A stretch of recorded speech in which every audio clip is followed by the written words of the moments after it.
Estes os resumos do Mundial. Vamos agora voltar ao mercado de transferências. Morten Hjulmand não vai forçar a saída do Sporting. Tal como o Jornal Record já tinha avançado, o médio deu palavra de que sairia do Sporting de forma limpa e que não faria o mesmo que Víctor Gyökeres fez no verão passado. Nesse sentido, vai apresentar-se em Alcochete, caso o negócio entre Sporting e Atlético Madrid não esteja concluído no momento do regresso. Hjulmand tem mantido o Sporting informado de todos os passos, incluindo do compromisso a que chegou com o Atlético de Madrid. Hjulmand sabe que é uma referência em Alvalade e não quer alterar essa realidade.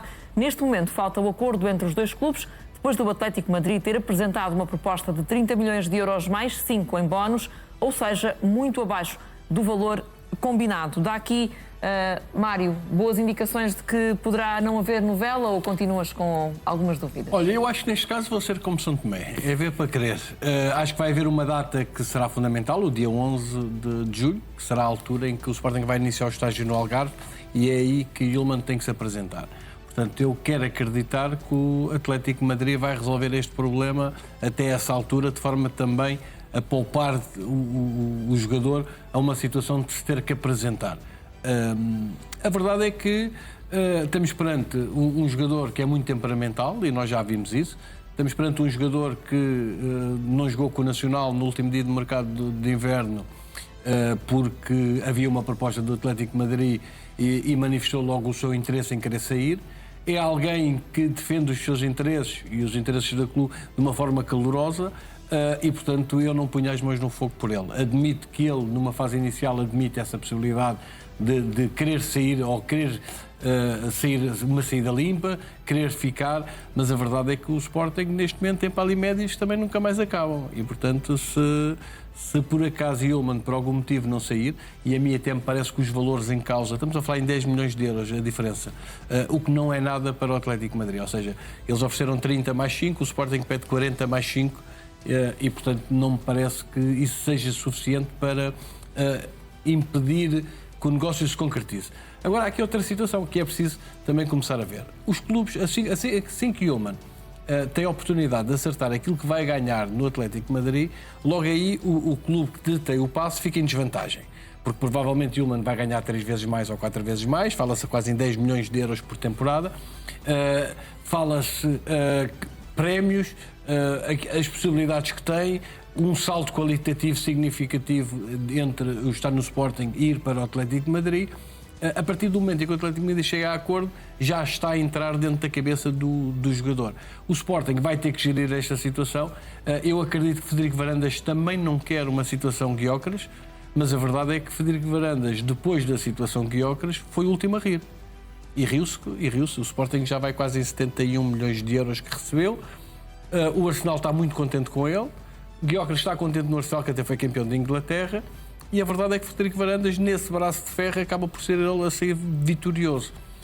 Acho que com Hjulmand pode querer, numa fase inicial, achar que não vai, mas aqui o timing é o tal dia 11, que é quando o Sporting vai iniciar o estágio, e é aí que vamos ver se há Hjulmand ou não.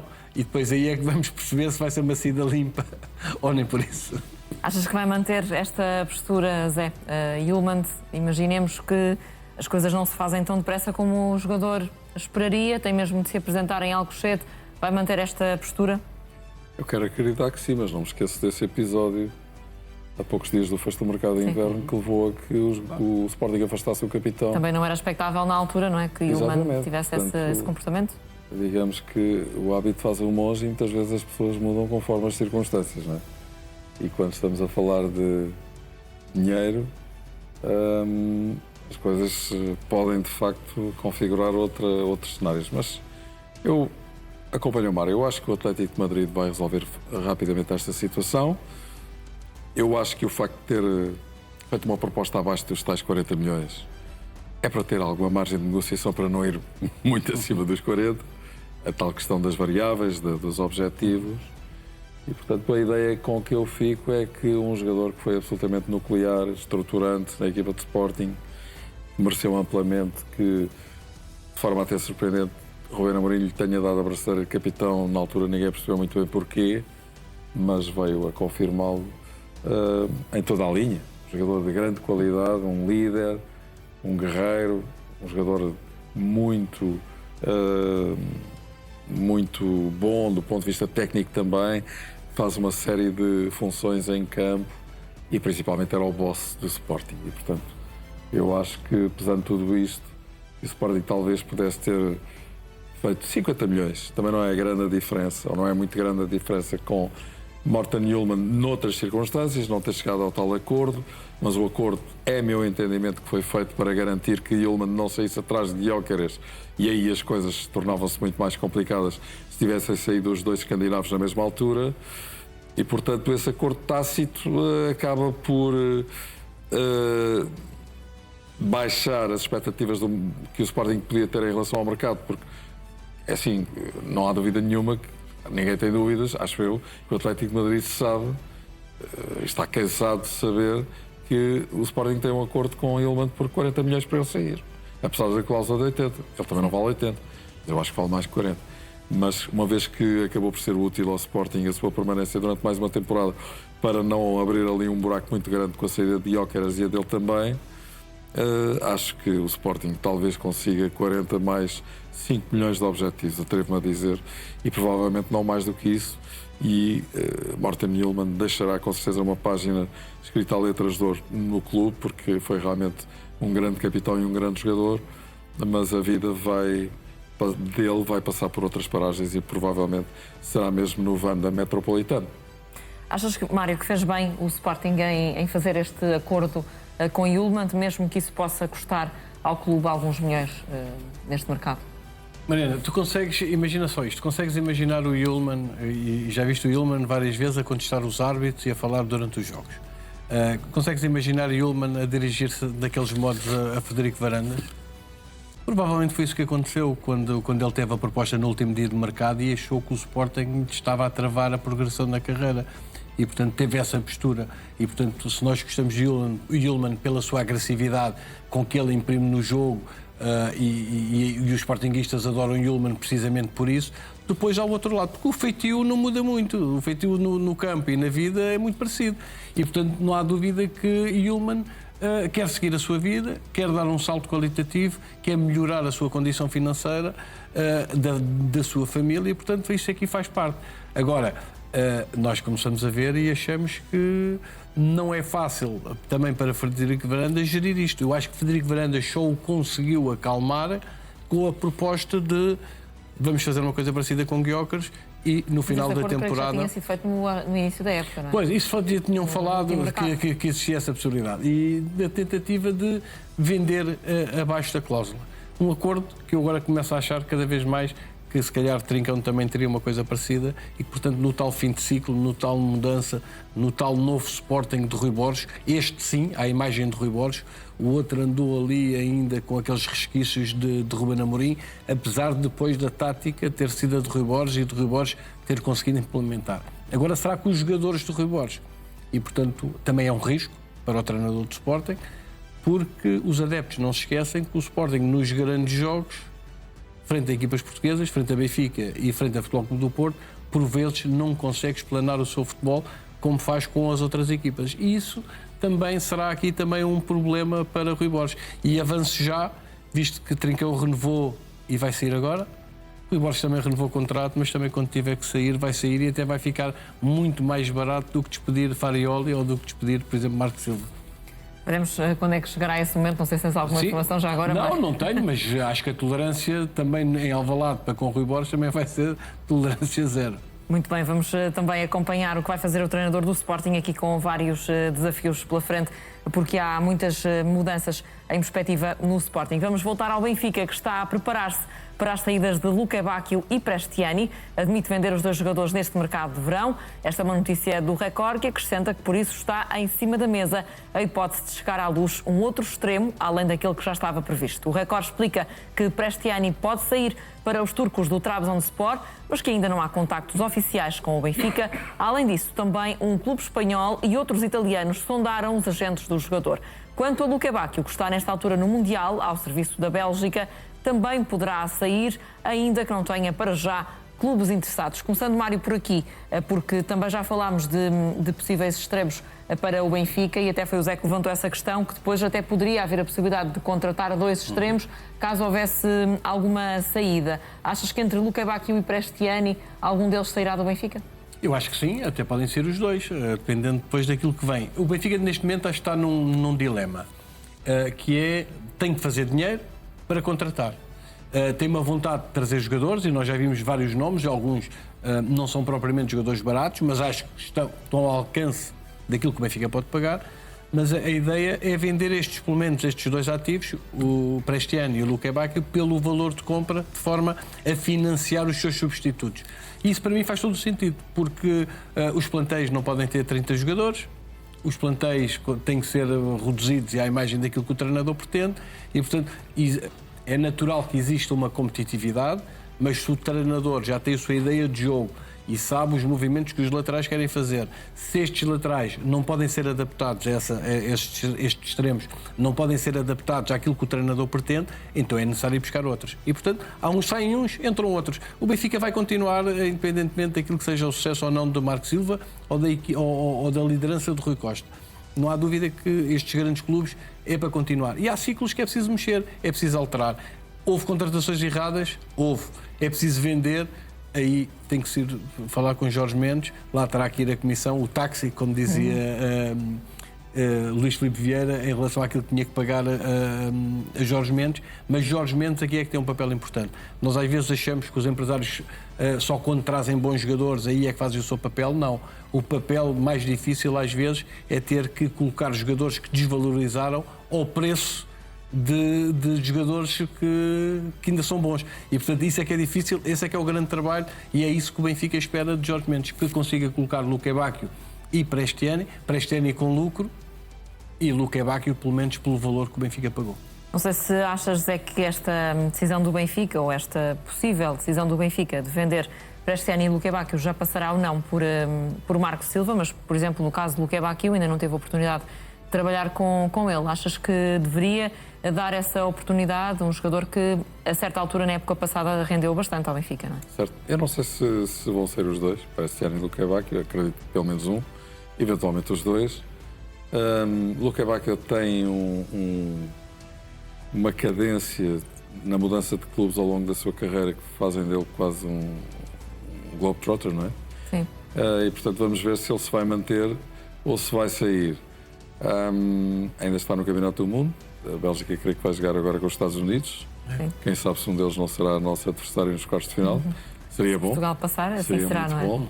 Seria sinal de que amanhã passaríamos por cima da Espanha. Mas é a tal questão de Arribas ser canhoto e Kaminski ser destro. Prestiani destro, Luque Bacchio canhoto. E é a tal questão que eu acho que é muito clara para o Benfica ter 2 jogadores muito competitivos por cada posição. Calendário muito longo, muito denso, muitas competições, muito desgaste, lesões, castigos, abaixamentos de forma, e ter 2 jogadores por cada posição praticamente ao mesmo nível, eu creio que é o objetivo que o Benfica tem de forma muito clara para esta temporada. Aliás, não é nada de extraordinário, acho que todos os grandes clubes pretendem fazê-lo. Mas temos que esperar para ver o que é que o mercado vai dizer em relação tanto a Prestiani como em relação ao Luque Bacchio, porque, como tu dizia bem, Marco Silva ainda não viu sequer Luque Bacchio trabalhar ao pé dele. Mas acho que pelo menos um desses 2 alas poderá estar na calha para o Benfica e vamos ver se não são mesmo os 2, no caso de se confirmar a saída destes 2 jogadores. Depois ainda temos que ver a questão de Sheldrup. Quer dizer, o Benfica quer Sheldrup. Mas eu... Quer dizer, se baterem à porta de Sheldrup... Para fazer agora uma grande venda com Sheldrup seria agora, não é? À partida. Sim. Não se sabe o que é que vai render no futuro, claro, não é? Claro. Mas, quer dizer, aquilo que pode estar em causa com o Yilmaz pode estar em causa com o Sheldrup. Quer dizer, temos que esperar para ver o que é que existe no mercado e o que é que o Sheldrup pensa disso. Não é? Já houve algumas notícias a dar conta de que ele está a olhar para sair, fora. Sim. Portanto, temos que ver com atenção o que é que se vai passar mesmo com o jovem jogador norueguês que há 6 meses praticamente não jogava no Benfica e transformou-se praticamente no jogador mais importante do Benfica na segunda metade da temporada. E, portanto, acredito que ele tenha um valor não tenho dúvida nenhuma, de mercado superior tanto a Prestiani como em relação ao Luca Bacchio. Então, acho que tudo é possível, temos que esperar para ver o que é que vai acontecer. Acho que o Benfica está a trabalhar bem, porque está a trabalhar aparentemente com alguma tranquilidade, mesmo com a premência do tempo, sabendo que esta primeira eliminatória, que é a segunda pré-eliminatória da Liga Europa, mas para o Benfica será a primeira de 3 para conseguir chegar à fase de grupos da Liga Europa, segunda pré-eliminatória, terceira pré-eliminatória play-off, é contra um adversário que à partida parece estar completamente ao alcance do Benfica, mas em todo o caso é bom não esquecer que o St. Gallen foi vice-campeão suíço e ganhou a Taça da Suíça. Não é, enfim, uma equipa sobre a qual o Benfica possa descansar completamente. Mais a mais, abordando esta primeira entrada em ação nas pré-eliminatórias da Liga Europa, tem 4 ou 5 ou 6 jogadores titulares que estão no Mundial. Portanto, vamos com calma para perceber o que é que o Benfica vai querer fazer. A questão dos alas, eu acho que nos próximos dias vamos ter novidades e vamos ter confirmação de pelo menos de um deles. Eu acho que é isso que vai acontecer. O Benfica tem aqui pressa em resolver esta questão dos extremos, Mário, porque agora já estamos a falar, inicialmente o Benfica iria contratar um, agora já pode contratar 2, estamos aqui a falar da possibilidade de algumas saídas, sendo que Marco Silva, quando começar a época oficial, a 23 de julho, não vai poder contar com vários destes jogadores. Portanto, achas que é um dossiê que o Benfica tem de resolver com urgência? É um dossiê que o Benfica tem que resolver bem. Acima de tudo, sabes que a urgência, às vezes, a pressa é inimiga de um bom negócio ou precipitação. Eu acho que o Benfica já se andou a precipitar durante muito tempo. E, portanto, tem que ser mais certeiro nas contratações que está a fazer. Ou seja, os jogadores que cheguem, que possam satisfazer aquilo que o treinador pretende e que levem o nível da equipa. Isso não aconteceu com todos os que chegaram. E houve alguns que demoraram até o período de adaptação, tiveram alguma dificuldade. Portanto, eu acho que, efetivamente, é preciso o Benfica vender. O Benfica está a tentar pôr os jogadores no mercado. Repara, se nós analisarmos as notícias, os jogadores têm estado a ser metidos no mercado, sempre com valores mais ou menos inflacionados. E a verdade é que ninguém está a pegar. Porquê? Porque o futebol, nesta altura, está parado por causa do Campeonato do Mundo. Está tudo na expectativa, os clubes, os vendedores estão a tentar que os seus ativos valorizem no Mundial de Clubes, os compradores também estão na expectativa porque agora temem que possa haver um preço, que os jogadores também venham muito inflacionados e cria uma situação complicada. Eu acho que o Benfica tem que fazer contratações certas, tem que ouvir o treinador, porque se o treinador pedir os jogadores e se esses jogadores não tiverem rendimentos, é certo que é o Benfica que gasta o dinheiro. Mas também o treinador não tem desculpas para dizer ou para justificar o seu insucesso. E, portanto, eu acho que o Rui Costa tem que fazer um esforço muito grande para agradar a Marco Silva, porque lhe dando as ferramentas, a Marco Silva não terá desculpas para justificar uma eventual não conquista de título. E é isso que os benfiquistas querem. Querem sonhar, querem viver, e Rui Costa é bom a vender sonhos aos benfiquistas, vendeu José Mourinho, vende agora Marco Silva, e há essa expectativa. Os títulos é que ainda não vieram. E, portanto, eu acho que a pressa é inimiga da perfeição. Mas a pressa é inimiga da perfeição e, portanto, é preciso ir com calma e cirúrgicos. E, às vezes, é preciso gastar um bocadinho mais. O Sporting foi exemplo disso. Ruben Amorim, numa fase inicial, e eu gosto de comparar com Ruben Amorim, porque acho que Ruben Amorim, a determinada altura, passou umas lições ao futebol nacional, que é, contratava 3 ou 4 jogadores por 7 milhões, por 4 milhões, por 10 milhões e era tudo entulho.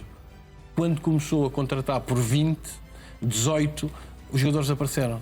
Gyökeres, Yulman, Luís Suárez e outras assim. Portanto, estamos aqui perante, às vezes é preciso gastar mais e ter a consciência que são jogadores que chegam para rendimento imediato. Não chegam para períodos de adaptação e não veem o Sporting como um ponto de chegada, mas como um ponto de passagem ou como um degrau para um campeonato ainda melhor. E isso é que é fundamental, porque um jogador sem motivação é um jogador que vem aqui para o bom tempo, para os churrascos, boa comida e, portanto, não é isso que o Benfica precisa nesta altura.